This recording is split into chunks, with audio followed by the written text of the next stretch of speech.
Konrad Mägi teoste kaardistamine on tänaseks võimaldanud kindlaks teha peaaegu 300 maali asupaiga. Siiski ilmub endiselt veel välja tõelisi üllatusi. Üheks on ka käesolev Norra maastik, mis asus peaaegu 80 aastat Austraalias väliseestlaste kollektsioonis. Rahvusvaheline kogukond laiemalt on viimastel aastatel asunud Konrad Mägile enam tähelepanu pöörama.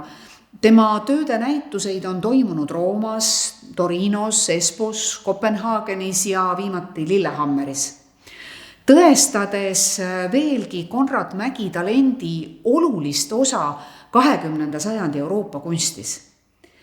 Välisteadlaste sõnul tõstavad Mägit esile peamiselt 2 tunnusjoont. Esiteks tema eriline värvikasutus, kus koloriit näib seesmiselt hõõguvat ja kannab endas tugevaid emotsionaalseid impulsse. Teisalt aga Mägi looduse käsitlus, mille intensiivsus ja nägemuslikkus kunstis on harva nähtavad.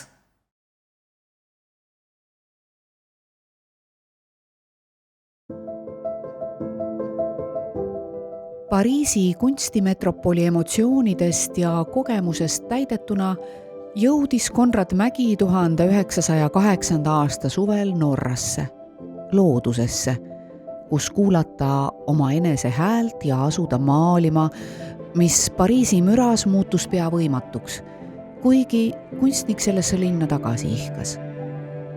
Norras algas Mägi esimene ulatuslik loomeperiood, millele said iseloomulikuks maastikuvaated, suur katsetuste amplituud, improvisatsioonilise ja impulsiivse maalimislaadi väljakujunemine ning tihe isikupärane pintslikiri.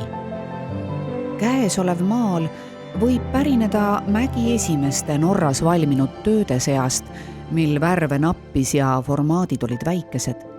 Olles seda enam hiilgav näide kunstniku vahetutest ja emotsionaalsetest maalimisimpulssidest, maalimise vajadusest. See väike formaat ja lihtne motiiv kannab Mägile iseloomulikku tugevat sisemist laetust.